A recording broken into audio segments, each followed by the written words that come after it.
Welcome everyone. This is WinTech Community and my name is Wendy and I'm the founder of WinTech Community where we inspire and motivate women that want to pivot into tech as well as those that are currently in tech space, assisting them and also supporting them through mentorship, workshops, and pushing them in terms of thriving towards their career.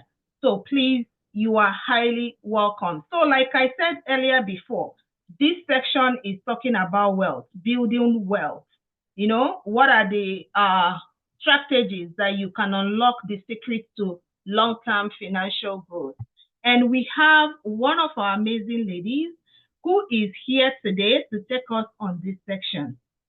You really want to get your pen and your paper if you don't have one with you at the moment, please. Okay, because she is going to be sharing from her wealth of knowledge to share with us on how we can actually unlock this secret of building financial growth. And no other person, join me and welcome Oladuni Sutere. Awesome. Thank you so much. All right. So Oladuni is a seasoned financial service professional and as well as a branch manager at Prime America with over 25 years of experience across accounting, finance, and banking on 3 continents. With a strong foundation in insurance from Nigeria and as well as a chartered accountant training in the UK. Oladuni is licensed across Canada to offer comprehensive personal insurance and investment solutions. She holds licenses across Canada, like I said, and provides expert insurance and investment solutions. She's also passionate about empowering women, and she found this amazing organization called Leading Ladies Can Network, and they have a weekly online business event. She's a sought-after speaker. She regularly shares her knowledge on investment strategies, insurance planning, effective debt management. Her influence, however, extends beyond finance, known by her stage name, Olive Esteshore. She is also a gospel artist and passionate worship leader with a full album and several singles that reflect her heart for worship. Awesome. Oladuni is married to her sweet husband, and together they pastor RCCG WGT in Woman, Saskatchewan. They are proudly parents of 3 exceptional sons and continue to serve their community with love, faith, and unwavering dedication.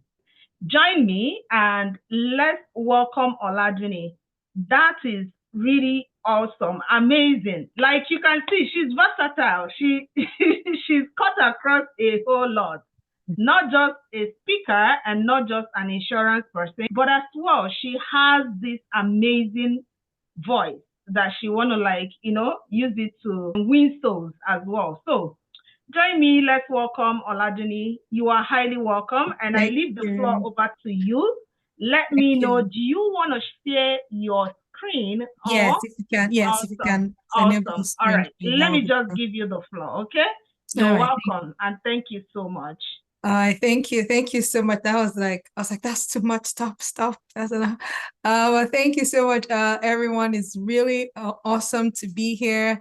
Thank you. Before I even get started, I want to say, first of all, congratulations to Wendy. I was scrolling through social media and saw that she got honored, by the king. It's an honor to be in the presence of someone who was honored by the king. So we appreciate all your good work in the community, and we're glad that your work is being noticed. So continue to give and more accolades, more love your way. And good evening to everyone joining us from all over Canada, Ontario in particular. We are glad to have you here. It's an honor to be in the midst of tech people. So I'm not a tech person myself, but it's an honor to be here. My husband is in tech, but it's great to always see women in tech. So my assignment tonight was to talk about finances. I'll jump straight into it. How we'll go tonight. I'll go through a little bit of a presentation. Well, not a little bit. I'll go through a presentation and try to go as detailed as I can. And then we'll go through some questions. So if you have questions, you can put them in the chat as they're coming. I'm trying to see if we can answer them. If there's something you want more detail in, reach out to WinTech and they'll reach out to me. I'll be able to connect with you that way. But it's going to be a lot of learning. So like she said, have a notepad or pen, or if you're like me, I take notes on my phone, or if you're on your computer, you can take notes. And hopefully you guys learn a lot that you can take to use. What's important to me is to be able to always give people education that they can use to grow their wealth, change their life. I always believe an informed consumer is a powerful consumer, and having the right information at your tips. So that's what we're going to be going through today.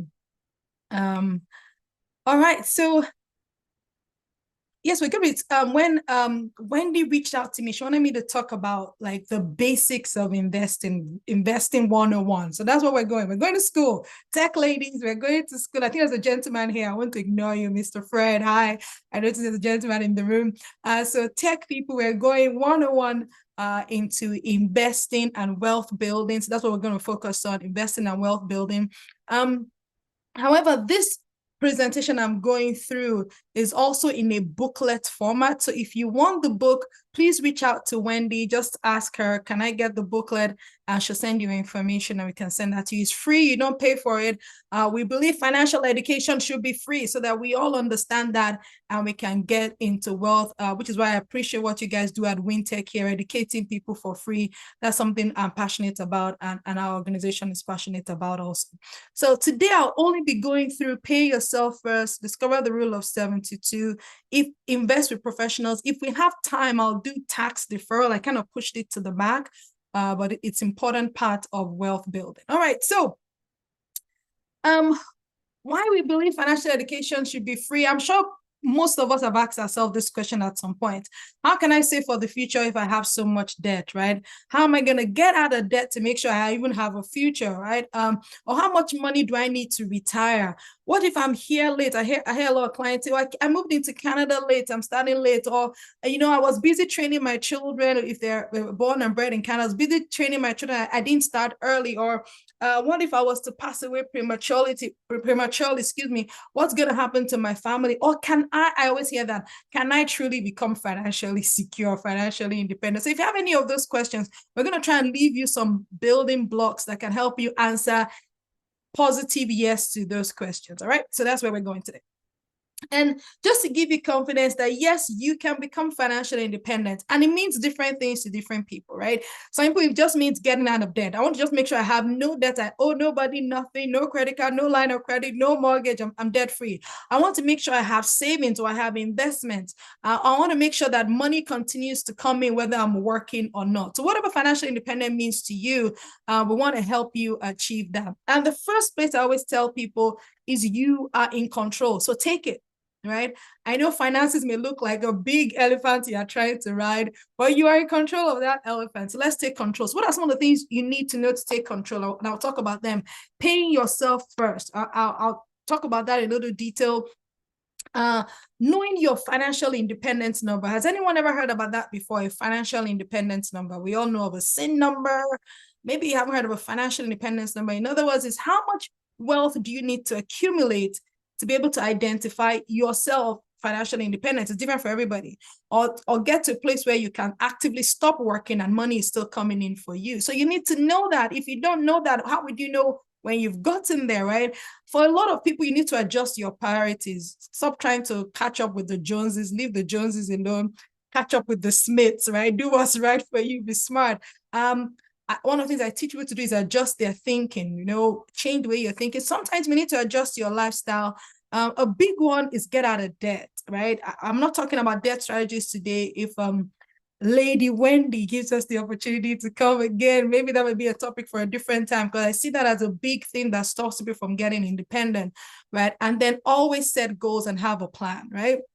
Now, in Canada, there's some things you can control and there's some things you can't control. You can't control Social Security. In other words, yes, the government is going to give us CPP when we retire, but you can't control it. And it's also not a lot of money. The average people receive for CPP is roughly somewhere around $800 right now, or the highest about 1,005. So it's not a lot for retirement. So don't think that's going to be a lot. You can't control your employer. They may or may not keep your job. They may or may not plan for you. You can't control taxes. You cannot control inflation or rising costs, right? And if you only have one investment, you cannot control the risk with a single investment. So the things we want to teach you to control is preparing for the future, saving for retirement, reducing your taxes, making sure your investments are working for you, and diversification. It is really important. It is a basic foundation of investing. You must remember diversification. And I know it's going to sound like I'm talking about retirement a lot. It's just because we're all in that direction, right? Whether you're young today, at some point we are going to retire. So really, that's one of the longest wealth building times. You may just be starting your career in tech. You may be partway through your career in tech. Either way, we are walking towards a time where we'll not actively be working, but we need to make sure money is coming to us, right? So there's that. It's a big time to save for. So I want to give us a quick 1-minute assignment. Now, I want you to take a moment and list your goals, financial goals, right? So that's what I was glad when Wendy said you have some notes and pen, because yes, I want you to write. So I'll give you a minute. Dream big, don't dream small, right? What kind of goals do you want? What age do you want to be financially independent, right? What does financial independence mean to you? Having money coming in at a particular time, saving a particular amount of money.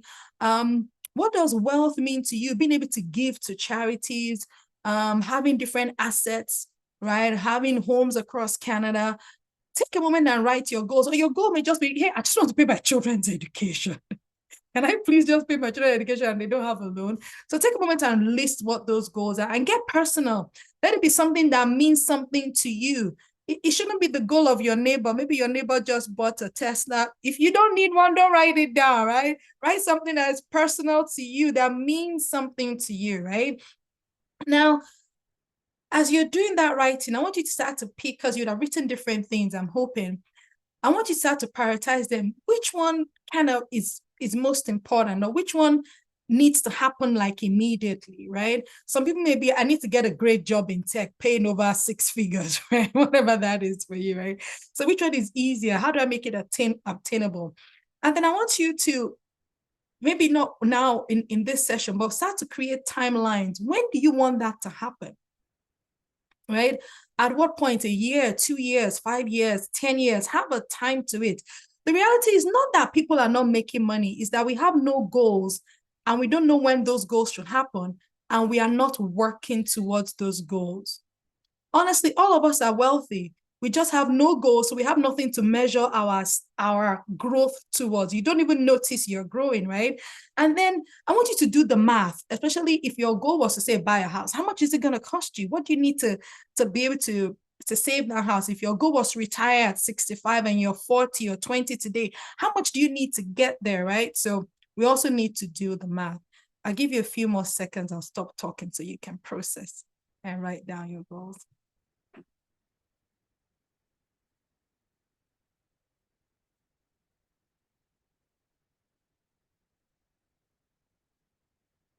Okay, because of time, we'll have a full goal setting session, but please go back and take a screenshot of this. Go back and do that. List your goals. Make sure they're personal to you. Prioritize them. Create a timeline and calculate the numbers. Don't be afraid of the numbers. Instead, ask someone, how can I get them? We're trying to talk about some of those things now. So the first thing that we want you to do is learn how to pay yourself first. So for most of you who are employees, when you get a paycheck, who gets paid first?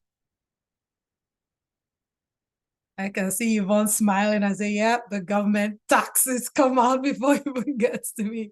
Yes, the government takes all those payments, right? Now, I want you to think about, for most of you, you've probably been working 5 years, 10 years, 15 years, 20 years, 30 years. Now, remember I said we are all wealthy. We just didn't have goals to measure against it.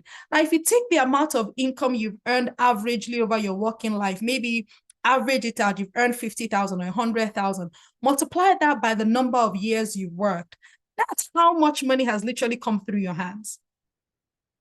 And for most of us, we've actually earned in millions or more, but we didn't even realize it. The problem was there was no goal that I want to save something at the end. So we're spending everything and having nothing left for savings. Imagine if all you could do was save 2%, 3%, 5% of what you earned every year, and you kept something for yourself, how much difference your net worth will be. We're always worried about our credit score. Do you check your net worth, right? What's your worth after everything, right? So I want that to challenge you. As you receive your income, no matter how small, make sure you're leaving something. At the end of the year, you want to ask yourself, of the amount of income I've earned, how much did I leave behind? How much did I save, or did I spend it all? A question to ask yourself, right? Now, there are a couple of basic savings plans we always encourage people to have. One of them is an emergency fund. We find that having an emergency fund saves a lot of us from accidentally credit card debt needs, right? Your tire blows out, your kids broke their bike and you suddenly need to buy a new bike or something. If you have an emergency fund, you can dip into that before you have to go deep into your credit card or a line of credit. So we always encourage, have somewhere between 3 months, 6 months of your expenses in an emergency account. And I say start with saving $100. Pick a savings account, start with saving $100 in there. Once you get 1 month or 2 months, you can then put it in a comfortable investment, low risk investment, and then have a short-term account and also a wealth building long-term, usually retirement or kids education account is what you use the long-term for. Any questions so far? Just keep putting them in the chat. Now, next thing I want to talk about is something called the rule of 72.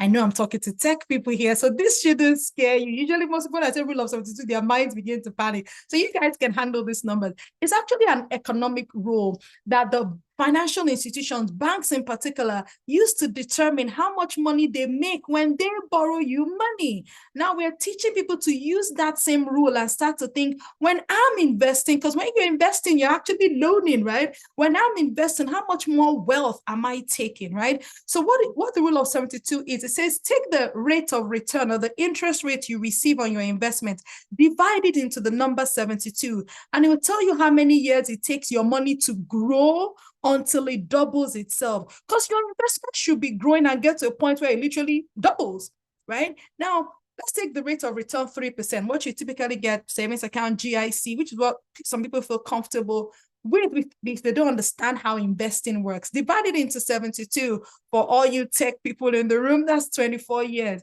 So it's going to take you 10,000 if you invested 10,000, 24 years to grow until it doubles.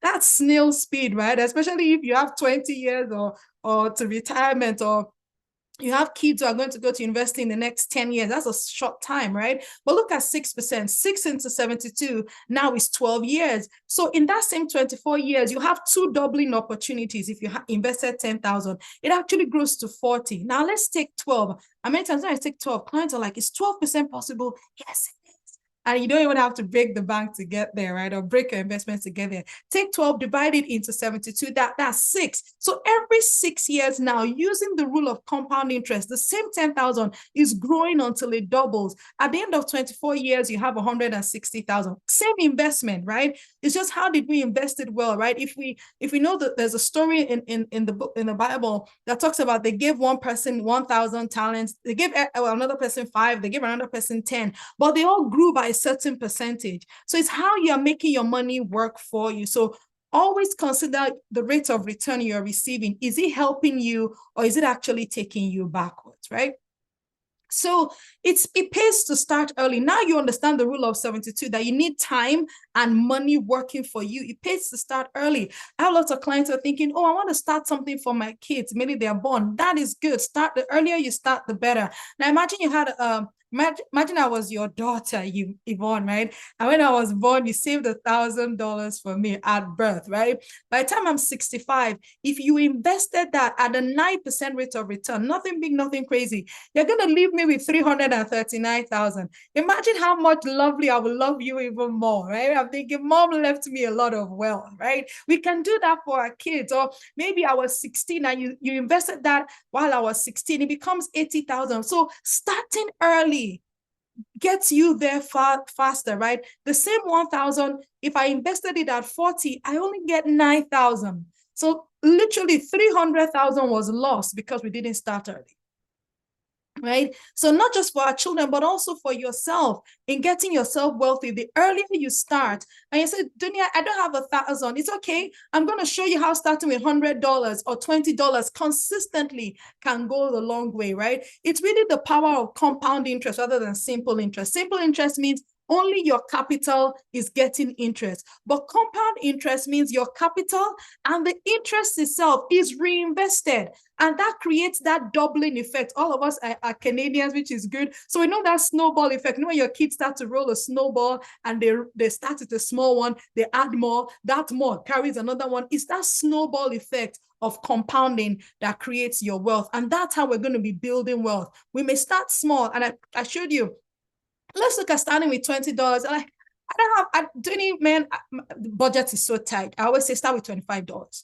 It's the discipline of starting, right? Start with $25 or $20 invested over 10 years at 9% is $3,009, right? Over 30 years, it's $36,000. I met a lady, she was in her 50s when I started working with her, born and raised in Canada, had absolutely nothing for retirement. And we got her started with saving $100, $50, $150. You know, we started her slowly. By the time she retired, she ended up with over 40, 50,000. Yes, it was not a lot, but before she met us, she had nothing. She'd have retired with absolutely nothing. So don't be afraid to start small. If that's what you have, set it aside, send it an assignment, which is why I started you with goals, right? Have a goal.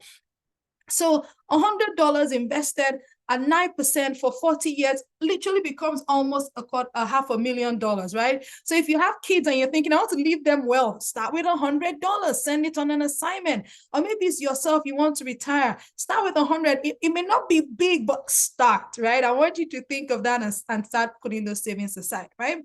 So if your goal, for example, is to save $1 million by the time you want to retire, and most of us would need that amount, right? By the time you want to retire. If you start at age 25, do you know you only need to save $200? $200 from now for the next 40 years. If you started at 25, we give you $1 million if you invested about 9%.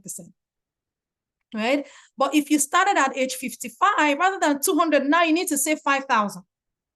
See the difference in that? If you started at 45, you need to save 1,004. So the earlier we start, the better. It saves us that high cost of waiting into the future. And you may say, Dooney, I'm 55. It's okay. We'll start from somewhere. Dooney, I'm 40. It's okay. And if you're 25, come on, let's get you started. The earlier you can start investing and creating wealth for yourself, the better, right? So we looked at the power of investing 1,000. I talked about that. If you did that for your kids, what that will become. I talked also about using simple compound interest, making sure that grows for you, because your rate of return is really important. It's really important, right? It's really powerful. That rule of 72. The more interest rate or rate of return you receive, the more your wealth can grow. Yeah, makes sense so far? All right. So I want to encourage us to start saving and investing. Sometimes you may need to start putting small aside, but don't only just save it. Make sure you are investing it and getting higher returns and making sure that money is working for you and it's compounding, that your money is compounding, growing, compounding, and having more for you. That is truly how you get wealthy, putting some money aside. Now, let's talk about how to create wealth that you own, right? Now, I'm not dissing the banks because we all need the banks, but always remember, really, to a bank, you are a lender. When you put your deposits in a bank, you have literally lent the bank some money. That they go and then maybe relent to you on your credit card or relent to you back in your mortgage and charge you almost 5 times what they are giving you. If they're giving you 3% on your savings or your GIC, maybe on your mortgage, they're giving you 4%, 5% of your credit card, they're giving you 25%, right? So you want to be able to invest for yourself in the global economy. And that's the amazing thing, the generation we live in now. You can do that. You have access to that, right? You can either use financial managers to do that. If you think you can handle it yourself, it's an emotional ride. You can do it yourself too, or there are a lot of financial managers you can use to do that. So you want to make sure you're not just saving at the bank, but you are investing, creating wealth and having control over that wealth, right? So we talked about interest. I want to talk about inflation a little bit, right? And the impact of inflation. So if you are investing, say 10,000, and I've seen this in real life, a client who left 10,000 at a bank, and they were giving them GIC 2%, 1%. If you earn even 1%, so that's $100 every year, right? If they take taxes out of it, $25 come out of it. Now, inflation in Canada was going down back to about 3%, but currently 3%, 4%. That your 10,000 with inflation after 1 year has actually now become 9,600. Right? For my tech people, that means over time, inflation makes your money lose value. So you want to make sure that whatever rate of return you are receiving must be above inflation. Then your wealth is truly growing. If not, it's losing value over time, right? Because inflation devalues your buying power and makes things more expensive, right? So it's really important to understand not just interest rates, but the impact of inflation. So when inflation was 10% in Canada, you can see where the government was panicking because things were losing a lot of value. So you want to make sure that your wealth or your rate of return is higher than inflation, and also that we protect your money from taxes. I hope I have some time to talk about taxes. So this conversation slide focuses a little bit on retirement savings. I know a lot of people think, oh, I'm saving into CPP from my paycheck, so I'll be fine for retirement. You actually need 3 things to have a true, comfortable, wealthy retirement. Think of retirement as your biggest holiday. You need to be prepared for it. I hope you want to travel the world, have fun, do whatever you want at that age, but you can't be depending on only one source. You can't be depending on CPP alone. CPP is supposed to supplement something, right? And that something is company pension, your own personal savings, right? So maybe your employer does not contribute to a company pension for you, then you need to make sure you have yours. If they do, please join. I have many people who the employer contributed. Like, I need that money. I'm not going to invest. You're cheating yourself. Is that starting late, waiting too late to start? So if your employer has a contributory plan, please make sure you contribute to it so that you can also receive their contribution. If you don't know how it works, talk to your HR. You can reach out to Wendy, reach out to me. We can explain how those things work. But please, I will beg you, if your employer has a company pension plan, make sure you join it and contribute to it and understand how you work. And most importantly, you need to have something personal yourself, your own personal retirement savings plan. And we'll talk about that too. All right, so let's talk about investing, right? Should I just save or should I invest? You need to invest. Savings usually means having a fixed rate of return. You're literally borrowing someone money and they're promising to give you something back at a fixed rate of return.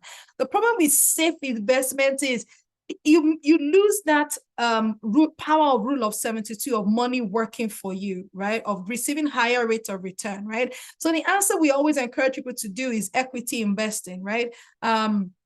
Stock investing, bond investing, combining them together. Investing in the market takes you out of savings and puts you in investing mode. People always ask me, but Junie, is it guaranteed? Sorry, it's not guaranteed. That's why it's investing, not savings, right? If you run a business, your business won't produce the same return all the time, which is why it's a business, right? It'll produce some high returns, it'll produce some low returns, it'll produce some high returns, right? But the greater the return, there would also be some risk there, but we can teach you how to manage your risk. It's all about managing that risk and understanding the risk that you are taking there. But it always works for you in the long term. So let's look quickly at that, right? So if you took a 5-year GIC at the bank, it's roughly about 3-point-something%. It's gone down now with Bank of Canada rates going down. Or maybe you invested in the S&P or the TSX. The S&P is the top 5. There's S&P 500, the top 500 stocks in the US. The average of them, there's an index on them. So let's say roughly about 8-point-something%. And you put your 10,000 there from 1992 to 2022, it'd have grown to 121,000. But people are like, but the market goes up and down. You know, the news, the tariff, the market is going down. I'm going to show you how those ups and downs are actually working in your favor and not against you, so you won't be afraid of that. Is that okay? Yeah. All right, let's go. So invest in professional management. Like I said, you can invest in the stock market, the bond market yourself, but you need to be aware of the risk in doing that. You could also use professional management, right? So we come in with a professional manager. So you come in as an individual investor and you invest with a professional manager, a fund manager. We have companies like AGF, McKinsey, BlackRock, they are fund managers. They manage the money for you. They like all you tech people, they are financial tech people too. They understand all the rules around it. And then what they do is create something called a mutual fund, right? It's like a mutual fund is like a bucket that has different stocks and different bonds inside. Now, if I give you this pen, Yvonne, just because you're close on my screen, and I tell you, Yvonne, break this pen, you could probably just, snap it and break it. But what if I took 100 of these pens, tied them all together, and said, Yvonne, break these pens? You won't be able to break it, right? You kind of need something to saw into it. Exactly. So that's kind of what a mutual fund is. It's several stocks or several bonds all tied together, right? So that even if one company wasn't doing well, there are 99 others in there, or there are 50 others in there that are doing well. And it's a really affordable way to invest in the market and also reduce risk because of something called diversification that I'll explain in this slide. So when you are investing, there are three things we want you to focus on. Discipline. In other words, consistency. No matter what is happening in the market, you want to make sure you're consistently investing. One of the real main problems people have with investing in the market is they invest based on the news. Oh, there's tariff today. They jump out. Oh, the US economy did this. They jump out. Oh, China did this. They jump out. That lack of discipline is actually costing you money. Right. And I always say is like, if you do roller coasters, my family and I love to travel and go on roller coaster rides. If on a roller coaster, there's a reason why they strap you in. You know what I mean by roller coaster? Those big rides our children love to go. Yeah. There's a reason they strap you in to keep you disciplined so that when you are afraid, you can't jump off. Right. So same thing with investing. You need discipline to stay focused, which is why I started with a goal. What is your goal? How long do you want to stay invested in this market? What are you looking to achieve so that you can achieve the long term? The investing market, the stock market, the bond market is best for long-term investing. Then diversification. You never want to have just one single investment because there is no perfect investment. Just like there are no perfect people, right? I'm sure you got married to your spouse and you thought he was the best, and so years later you met somebody else and like, well, he's good, but okay, sorry, you're stuck with that one, right? Because there's no perfect person, just imperfect people creating perfection, right? So same thing with investment. Newsflash, there's no perfect investment. It's just imperfect people learning to create perfection with their investment. So you want to make sure you diversify in industry, diversify in countries, diversify in type of assets that you have, diversify in when you invest, right? And the last D, dollar cost averaging. I'm going to talk about that. Sometimes people want to say, madam, tell me when it's the right time, and I just put a lump sum. I say it doesn't work that way. The best way to invest is investing regularly. Little drops of water makes a mighty ocean. Consistency, back to that discipline. Taking each dollar and averaging it out over a specific time, no matter what's happening in the market. So I'm sure you've been listening to the news. They've been hearing, oh, the market went down, market went up, market went down. And most people are like, madam, we want to invest when the market is consistently going up. Wouldn't that sound sweet? Right? You're investing, but the market is only, everyone is like, yeah, only the market is going up. But let's see, what's the impact in the rising market or a fluctuating market on your growth of wealth? So imagine Yvonne and I had $100, right? And like Yvonne was smiling when I said going up, so she's going to be the going up, the red one. So Yvonne was investing $100 every time in the market that is rising. The first time she took $100, it was $10 a share, so she bought 10 shares. The next time it was 15. The next time it was 20. And Yvonne will be like, yeah, the market is rising. But she's actually buying less shares each time, right? But I take my $100. We both started at 10. The next time it went down to 5, Yvonne will be like, bad investment, your money went down. But at 5, I bought more shares. I bought 20. The next time it went down to 4, but then it came back to 10 again, and it went back to 20. Those shares that I bought are now worth more because I have more units than she did. So can you see the impact of the going down market? Another way I explain it is, and I'm glad most of us are Canadians here. Now, when is the cheapest time or the best time to buy winter boots? June or December? Right, I can see Yvonne smile. June, right? It's Of June course, because it's June cheapest. is always the best time because December you're already at the peak of the winter. Yeah, the peak of winter, right? You may not even find it at that time. But in June, it's on sale. Nobody wants it. It's cheap. So what I always tell my clients is when the market is down, it's June for winter boots. Those stock that were priced highly. Actually, at last year, the stock market as of December when it closed was so high. Some funds were doing, when complaining, some funds were doing 24%, 12%, 30%. We were excited, but we knew it was going to come back down. Now, what brings it back down, we don't know, but it will, right? So tariffs, right, brought it back down. But that means those stocks that were priced at 24%, 25%, now you can buy them at like 5%, 3%. It's cheaper. And then when it goes back up, you have grown your worth or your value. So look at that, what I just explained there. So over time, I was investor B, both of us contributing $100, but in a fluctuating market, I had 125 units, right? Compared to Yvonne, who then had only 42 units because she was always only buying in an up market. By the time we multiplied the value we had, I was suddenly wealthier. So don't be afraid of the we call it the volatility, the ups and downs in the market is working in your favor. So don't jump off, don't get emotional, ask questions, because sometimes the volatility may just be you have a bad asset. So just check, is the asset a good asset? As long as it's a good asset, you had a strategy when you started, just stay invested. And if possible, you can buy more as long as it's a good asset. Before I go into taxes, Wendy, do I still have time? I don't want to make sure I honor your time and don't speak over my time. Yes, you do. Okay, all right. So let's talk about taxes. Now, remember there was this slide that I talked about inflation and taxation. Those are two things that could affect your investment: inflation, taxation, and volatility in the market. So we looked at volatility, we've looked at inflation. So let's look at taxation. In Canada, when you invest or you make money, the government takes taxes on the growth. Welcome to Canada. It's kind of how we work, right? Now, we don't want you to evade taxes. That is punishable by prison. Don't do that.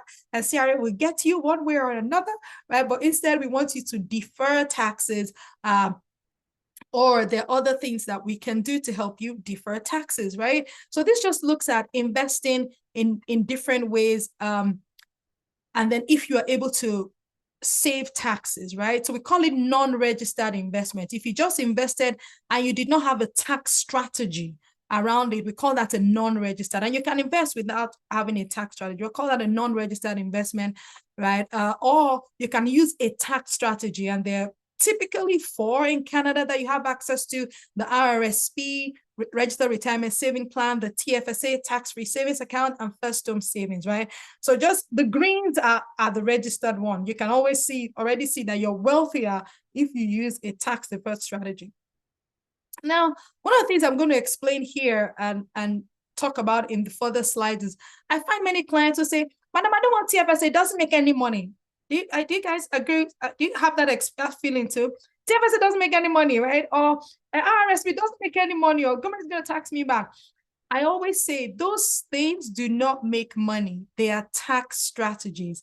It is the assets you put inside that grows, right? So always think of your TFSA, RRSP, FHSA as a cup.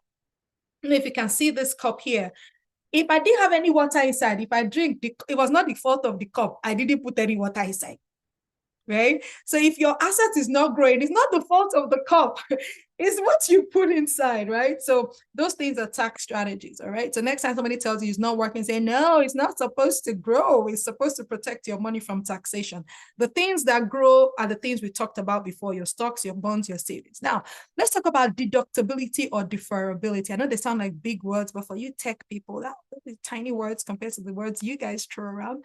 All right, so deduction means that there's an amount of money that you can subtract or take away from your gross income before you calculate taxes. So that means there's more money in your hand, right? If you do it from your employer, there's more money in your hands. If you do it after you file taxes, the government gives you back money. So deductibility.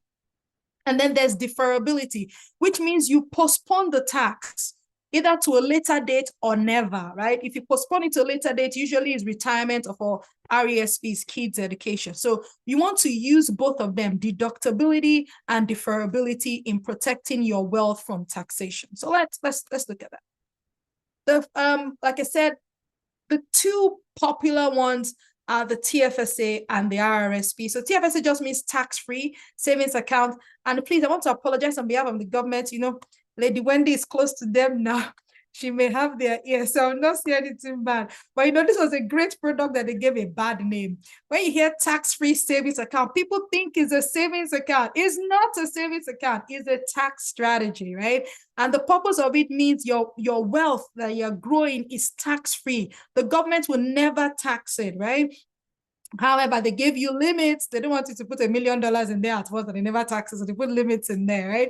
And then your RRSP is deductibility. Whatever money you put in there, the government gives you back the taxes they did or that you put on that money. However, when you get to retirement, you then have to pay that taxes back. It's deferred. And some people say, but Jenny, I'm going to pay the tax back. Yes, but remember, in retirement, you're not working at that big tech job anymore. So your tax bracket has come down, so you pay less taxes on it. And you've had time to invest and grow that wealth. Make sense? So that's the difference between the two of them. So in a little more detail, RRSP, Registered Retirement Savings Plan, its purpose is purely for retirement savings. Please use it for long-term retirement savings. You could also use it if you're trying to buy your first home. The government allows you to take some money out of it tax-free if you are trying to buy your first home. The advantage of doing that is you're able to take the tax deductions and add it to your down payment. I do that a lot to help people save for their first home, all right? So it's a good way to save money for retirement. Like I said, you get the taxes back, your money grows tax-free, compound interest. When it's now time for retirement, you will pay the tax, but you're not making your big paycheck. So please make sure you have one. But if you are brand new to the country and you've never filed taxes before, you cannot have an RRSP. The government gives us limits every year, and your limits start when you first enter the country and file taxes. So make sure you check your notice of assessment for that. And then we have the tax-free savings account. Like I said, great product, terrible name. It's not a savings account. It's a tax strategy. The purpose of it is to allow you invest and never have to pay tax on the growth, right? You don't get any tax back, but your growth tax deferred until you pass away. And even when you pass it on to the next generation, when they first receive it, it's tax-free. Anything else, they pay tax on that later on, right? So you can put anything inside, like I said, stocks, bonds. It's a great way to invest long-term also for retirement because in retirement, the government does not consider the TFSA income. So they may even still give you old age security, even if you're taking your money out of an OA, of a tax-free savings account. And what else? Oh yeah, it also has limits, so make sure you keep within your limits. Then we have something called a first home savings account. If you're looking to buy your first home, it combines the RRSP and the TFSA together. In other words, it gives you deductibility. So whatever you put into it, you can deduct from your income and get some tax back. And also any growth is tax-free. You don't pay tax on. There's a limit every year, 8,000 per person. If you have not bought your first home, I'll encourage you to please go make sure you open that account so you start to accumulate your limit. If you've bought your first home, sorry, you can't do it anymore. Moving on. Go back to the first two. They're the options you have. Now, for those who have young kids, we also have the Registered Education Savings Plan, the RESP. It also does tax deferral. It's not deductibility. It won't save you any taxes, but it helps you save for your kids' education and not have to pay taxes.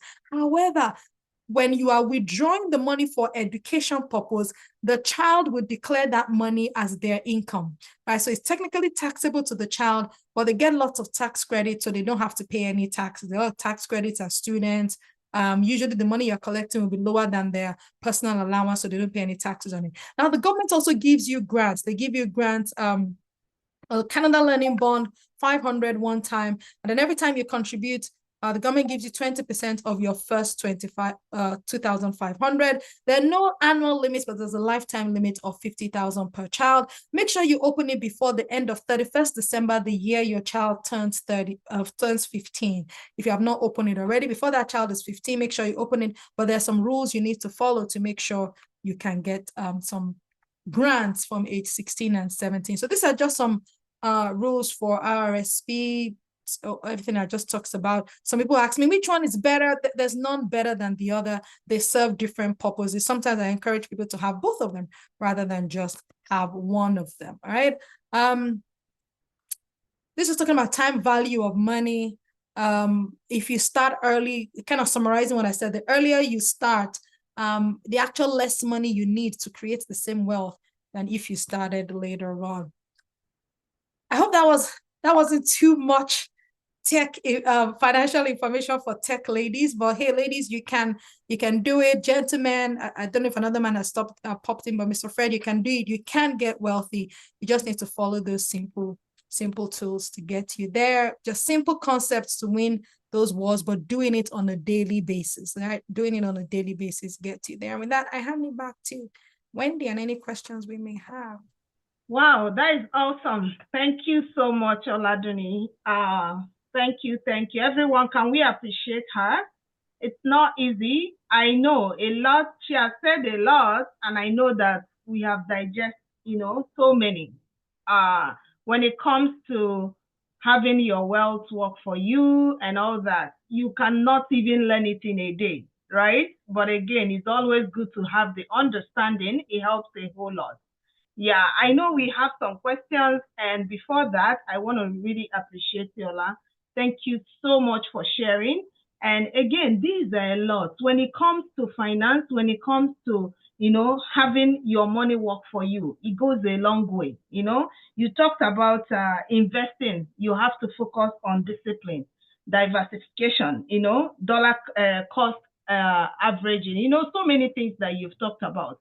You've talked about RRSP, TFSA, and so many other ones. These are things that are very important, especially when we are in this Western world. We need to always think of things around how we can invest, how we can do things that later on or in future we will have something we can lay back to and say, yeah, we really worked for it and all that, and even pass it across to our generation to come, our children and our loved ones too, which makes so much sense. Thank you so much. Really appreciate you. I have someone in the chat, Ms. B said, talking about RRSP, one tax bracket could actually be higher at retirement. If you are earning high from investments like real estate and other businesses, like, I think the person is asking that you should talk about it.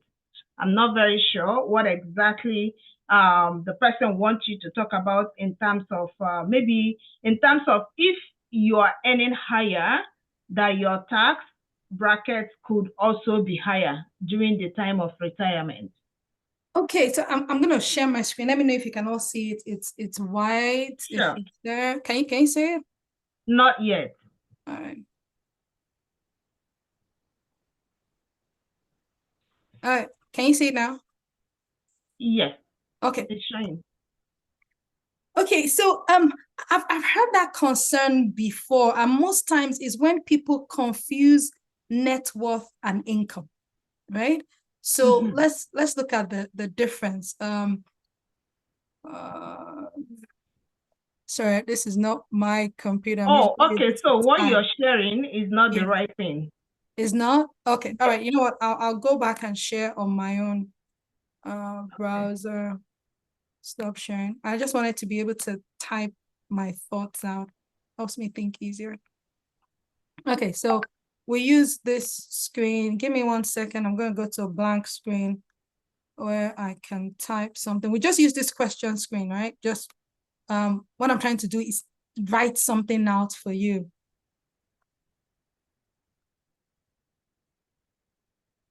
Okay, that's what happens when you're not on your computer. I can't see the type. All right, I'll talk about it. I wanted to, if you can, maybe you can just speak about it. Yes, I'll talk about it. I wanted to draw it because it helps people see it better. Now, there's income and there's assets, right? So if you take income, that is your job. If money you make from maybe stocks or bonds, rental income you make from a property, right? Now, if we say you're retired, there's a reason we call you retired. That means you're not actively working, and there's a particular source of income that has stopped, which most likely will be your salary that has stopped. If you are a business person, you are no longer actively building that business. So there's a particular income that has stopped. Now, you may now be retired and you have like 4 or 5 rental properties that is bringing you money in. The government does not tax you on the value of those property. They tax you on the income that you receive every month from those properties, right? If you have a lot of stock, maybe your investment account has $1 million in there. They're not taxing the million, especially if it's in your RRSP. They're taxing what you are bringing out on a monthly basis. So either way, by the time you're in retirement, your tax bracket will drop because something has stopped, which is what made you retire. And they're not taxing your asset. The only time the government would tax your asset is if you sold it. So if you suddenly retired and sold all those properties at once, then a tax is due. But it won't be, you won't sell the properties every year, right? There's a reason you got the property. If you bought the property to use it as your retirement wealth, then you may need to sell it. It will make sense to sell the house you live in. So these are tax strategies. You can talk to a tax person, but sell the house you live in because you pay no taxes on that one, right? I hope that was helpful to the person who asked that question, is understanding the difference between asset and income. I believe so. I believe so. All right. Thank you so much. I have another question that was sent to me. The person said, what was the pivotal financial decision you made that significantly impacted your wealth building journey? Changing my mindset. Oh, you see? Many of us would think it's sometimes in the dollars. And I'm going, unfortunately, it's recorded, but okay. I'm usually a very shy person. So there was this day I was driving from, so I run my own business. I was driving from for those who know Saskatchewan, I was driving from another town, from Saskatoon back home to Walmart. And I was angry at God. Man, God, you haven't blessed me so much. I wanted this, I wanted that, I got to know that. And as I was driving, he said, can I tell you a story about someone? And I was like, sure. So I was driving, I'm going to have this conversation in my head. And he goes, this person has 2 businesses, has this, has that, a chartered accountant, they make over 200,000 annually. Would you consider that person wealthy? I'm like, of course. I was like, I'm talking about you. I almost crashed my car.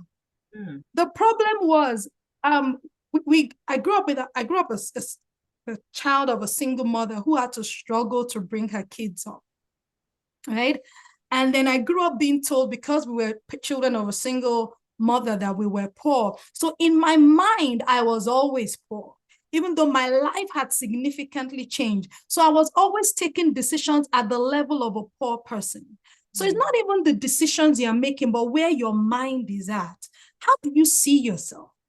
How do you consider yourself? Because however you see yourself, even if we gave you the best investment strategies, you're going to bring yourself back to your level of thinking. So one of the best things that changed for me was changing even my own way of thinking, my thoughts about myself, my thoughts about wealth, and that completely changed how our finances started to look. Amazing. Amazing. Thank you so much, Ola. That was really brilliant. And I love that so much. Mindset. You have to start changing your mindset, because no matter how someone push you and all that, if you still have that backwardness mindset, there is no way you're going to move forward. Thank you so much for that response.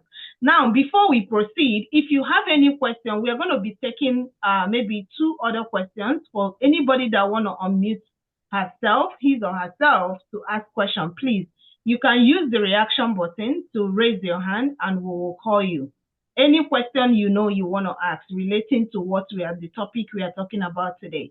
Of course, we are ready to respond to that. But before we go in for so the person that dropped the question on the chat is even raising her hand. So let me give her the opportunity. I wanted to read her question because she has like 2 questions. So I will give Saeed the opportunity to ask. Unmute yourself and go ahead, please. Yeah, but first of all, thank you so much. This has been great, very eye-opening and also very motivational. Just wanted to have some advice regarding being more active in terms of our RSP. I feel like most people are just passive about it. We know that like a chunk of your income goes there, but what advice do you have to ensure that we're maximizing on the potential of growth, especially if we are still in the beginning and will probably be working for the next 20 or 30 years? who knows? And the other question is, I recently, started to invest through ETFs, which feels like a safe option for someone with not a very strong background in investing, but it's very cheap because there is no management fees. And it feels easy. It feels like shopping online. So, do you think that is like a sufficient strategy if you're consistent and disciplined and going for a long-term investment? That's it. Thank you so much again. I really appreciate it. You're most welcome. Great questions. So first of all, for maximizing your RRSP and taking a more active role, the first fact that you understand that the RRSP is important to you, you're already taking an active role in that. The second way is making sure you know how much RRSP room do you have every year, right? So after you file your taxes, check how much room do I have left. If your employer, excuse me, is contributing to some pension at work, it kind of is part of your RRSP room. Make sure you are adding into that. And especially if they are contributing. If they're contributing, add into it. If they're not contributing, you can decide if you want it. But if they're contributing, add into, you can get their contribution also. That's another thing you can do. So make sure you know your RRSP room.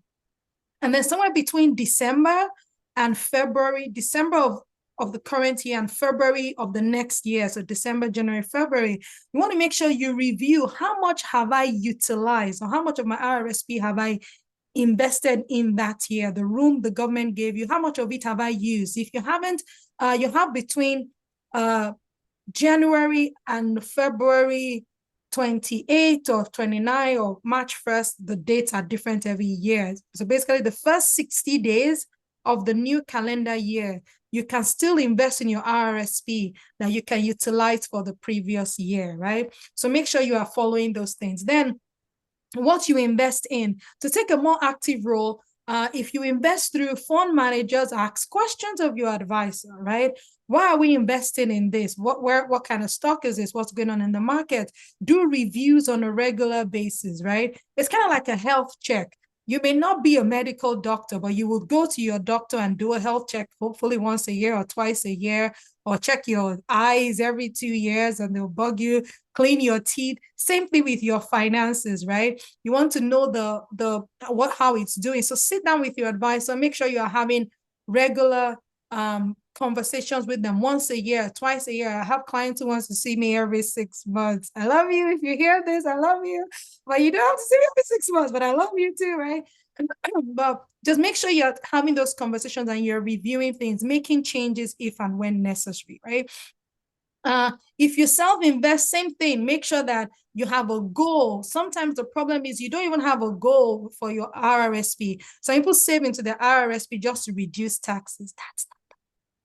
It will reduce your taxes, but the purpose of it is long-term saving. So make sure you have a goal for what you want your RRSP to become over time, and that you're checking that your investment, the rate of return you're receiving will get you there. Right? I hope I answered that question on 1. And then on 2, thoughts on self-managing investment. I think it's a very young generation thing, self-managing. I know other people who do it too. Now, if you want to self-manage, I think the most important thing is you cannot afford to be emotional. If you are emotional, the market will take you out, because you're basically being the one in charge of your own investment. So you must have a strategy. Even if you have an advisor, you must have a strategy, which is why I started everybody with a goal. It all starts with goal. What was your goal? Make sure you have a strategy, stay invested, review what ETFs you're using. I would always say diversification, diversification, diversification. I can't sing that song over and over again.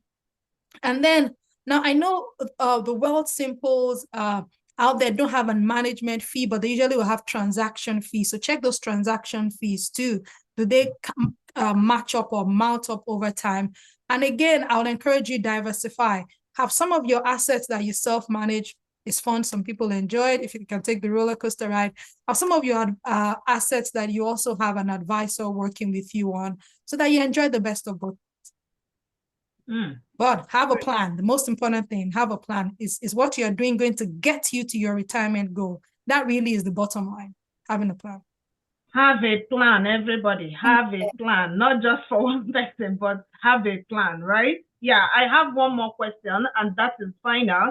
But before we go into the question, I just wanted to gauge, like everyone that's in this call today, can you drop in the chat what is that one thing that you've learned on today's call, please? One thing that you know you learned on today's call.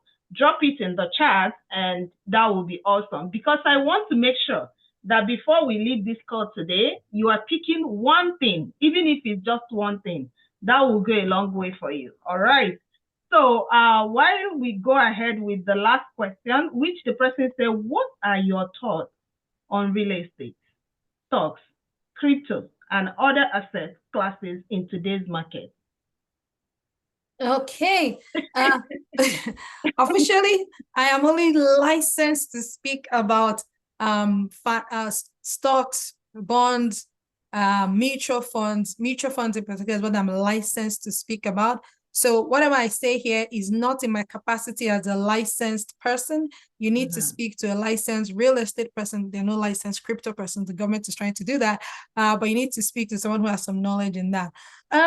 It goes back to my point. Do you have a plan? And are you diversified?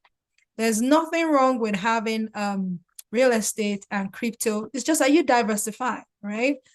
If all your assets is only in real estate, I had clients who, when I first met them, no, all I'm doing is real estate. My retirement is going to be real estate.